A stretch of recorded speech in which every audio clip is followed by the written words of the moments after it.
digamos, del epitelio del cuello uterino, por ejemplo, una acción a través del papilomavirus para que se desarrolle el cáncer de cuello. Recordamos que los nitritos y nitratos de la dieta se van a transformar en nitrosaminas por acción de las bacterias intestinales. De tal manera que van a producir cáncer del tracto gastrointestinal y del estómago. Vemos ahí el cáncer gástrico, vemos cómo está alterado en una endoscopía el epitelio gástrico, y ahí vemos las glándulas neoplásicas alteradas. Y los agentes alquilantes que se unen al ADN y son glucágenos, que también se utilizan en la quimioterapia, por ejemplo la ciclofosfamida, de tal manera que si uno se trata de un cáncer por estos agentes alquilantes, tiene la posibilidad de desarrollar otro tipo de neoplasia. Los compuestos inorgánicos, por ejemplo, los pacientes o las personas que trabajan en la industria del cemento, el cromo, el níquel, el asbesto, que se van a aspirar, entonces a través de la vía respiratoria, que pueden causar cáncer bronquial y mesoteliomas, o que se van a introducir a través de la piel y van a causar pues cáncer de piel. Algunos medicamentos, como los tioderivados, como la tiouria, la tioacetamida, que van a producir cáncer de tiroides y de hígado. Algunas micotoxinas, como por ejemplo la aflatoxina B1 de la Aspergillus flavus. Y recordamos que esta Aspergillus flavus va a estar en los grandes almacenes de granos secos, de frutas secas, y cuando consumimos estos elementos podemos desarrollar hepatocarcinoma. Cuando hablamos de la carcinogénesis vírica, ya se sabe que el papilomavirus produce neoplasias benignas y malignas en el ser humano. Se han relacionado con el cáncer de cuello uterino, de vagina, de vulva y también de pene en el varón. Tenemos ahí el papilomavirus, y ahí vemos la transformación que va a ocurrir en estas células. Estas células que tienen un espacio en blanco son los llamados coilocitos. Inclusive hay división del núcleo, porque estas células se van a dividir más rápidamente. Y en este espacio en blanco es donde se encuentra el virus pues dividiéndose. Entonces ahí tenemos una lesión inicial por papilomavirus. Vemos aquí este marmoleado en el cuello uterino. Y aquí vemos pues, justamente los coilocitos, estas células claras, en el epitelio del exotélite. Y aquí ya una neoplasia, el cuello uterino totalmente destruido por la neoplasia. E inclusive, como vemos aquí, ya ha abarcado inclusive hasta los paramétros. Ahí vemos las células transformadas con múltiples figuras mitosas. El virus de la hepatitis B, de la hepatitis C también, que está implicado en el desarrollo del cáncer de hígado. Por eso es que todos los que trabajamos en salud, ustedes que van a ser médicos, se tienen que vacunar contra la hepatitis B, ¿no? Porque se pueden contagiar a través de los comités de los pacientes, de la sangre inclusive, y se pueden contagiar de este virus, y el problema es que se puede desarrollar cáncer. El virus se asocia a lesiones malignas, al linfoma de carcinoma de nasofaringe y algunos tipos de linfomas y también otros linfomas en pacientes inmunodeprimidos. Tenemos ahí el virus de la hepatitis B, que va a producir pues hepatocarcinoma, y ahí tenemos los hepatocitos neoplásicos. El virus herpes simple del tipo 2, que en un primer momento se le asoció al cáncer de cuello uterino, ahora se sabe que es un cocarcinógeno, o sea que coadyuva al papilomavirus para que se desarrolle más rápido el cáncer de cuello uterino. Y los retrovirus HTLV1, HTLV2, que son dosados en los pacientes que van a ser donantes de sangre, porque pueden transmitir, pueden transmitir linfomas de tipo T y leucemia de células peludas. Cuando hablamos de la carcinogénesis por radiación, Ya se sabe pues que las radiaciones ionizantes van a causar una mutación directa del ADN y van a desarrollar cáncer, ¿no? Por ejemplo, la exposición directa a los rayos X aumenta el riesgo del cáncer de médula ósea, del cáncer de piel en las zonas expuestas. Pues la exposición a material radioactivo puede desarrollar también neoplasias. Por ejemplo, la ingestión de yodo radioactivo en pacientes con hipertiroidismo aumenta el riesgo de cáncer de tiroides.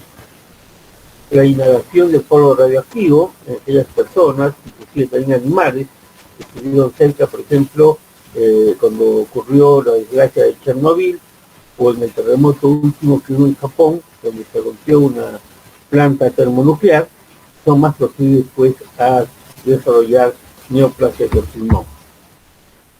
Igual, la incorporación de metales radioactivos en los estudios en la gammagrafía, por ejemplo, puede causar también cáncer de médula ósea y de hueso.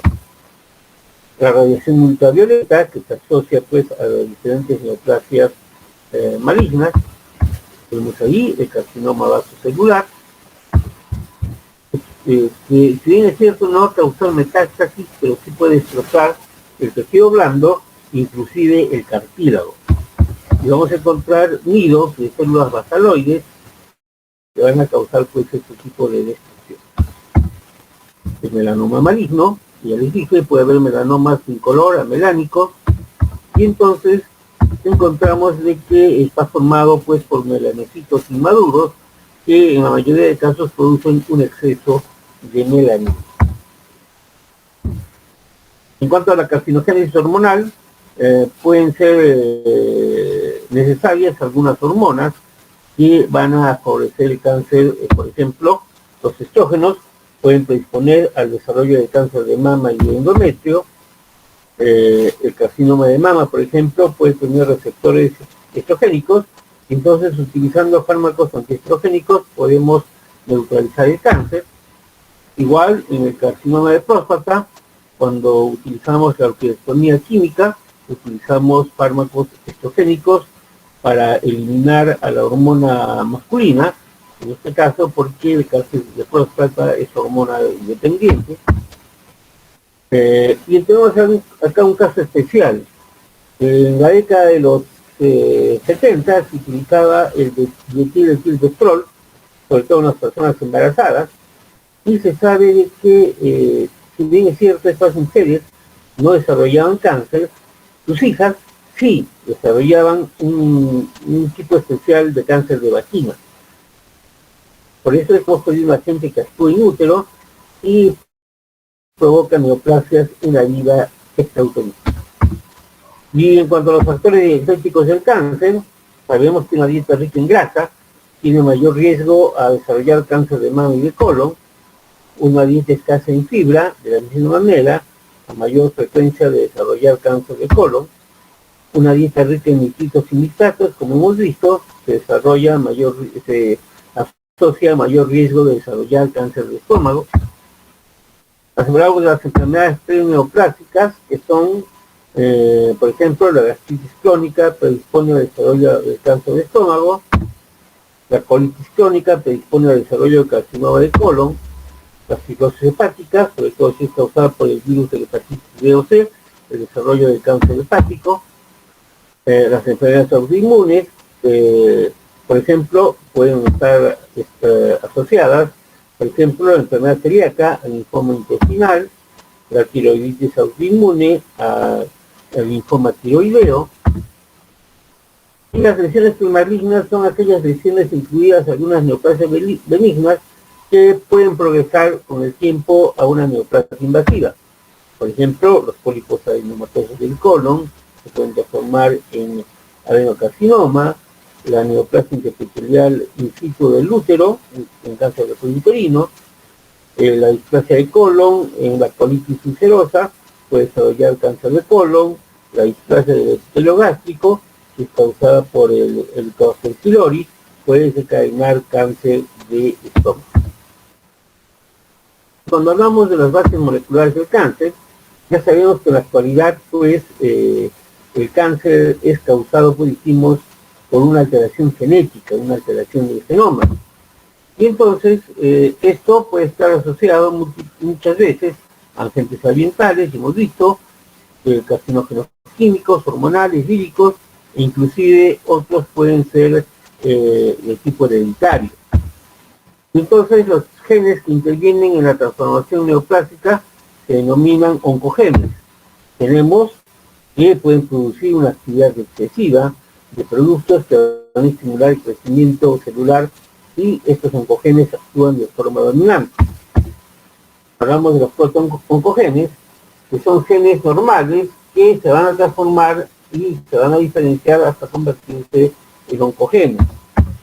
Tenemos los genes supresores, o llamados también anti-oncogenes, que son genes que normalmente suprimen la proliferación celular, pero cuando se inactivan pueden actuar en forma dominante y originan tumores benignos, o pueden actuar en forma recesiva y originan tumores o neoplasias malignas. Y tenemos los genes que regulan la apoptosis. Recordamos que las células neoplásicas son proclives a la muerte por apoptosis, pero cuando hay una sobreexpresión de estos productos que van a impedir la muerte celular, entonces las células van a seguir creciendo y no van a ser detenidas por la apoptosis. Entonces, fisiopatológicamente se puede desarrollar el cáncer porque hay una autosuficiencia de las señales de crecimiento de las células neoplásicas, de tal manera que van a seguir dividiéndose. Hay una falta de respuesta a las señales individuales de crecimiento, entonces igual las células siguen creciendo. Como dijimos, estas células van a evadir la apoptosis y de esta manera van a seguir multiplicándose. Cuando existen defectos en la reparación del ADN de las células neoplásicas, también pues se van a producir más células neoplásicas. Y entonces el potencial de replicación de estas células va a ser ilimitado. Y entonces van a producir angiogénesis mantenida alrededor de la neoplasia para poder captar mayor cantidad de nutrientes, y van a desarrollar, como dijimos, la capacidad de invadir y de dar metástasis a distancia. Y los mecanismos para que estos oncogenes funcionen son una mutación puntual que va a ocurrir en el ADN, como ocurre en las radiaciones, una mutación insercional, como ocurre, por ejemplo, en los cambios o en las acciones virales para que se desarrolle el cáncer.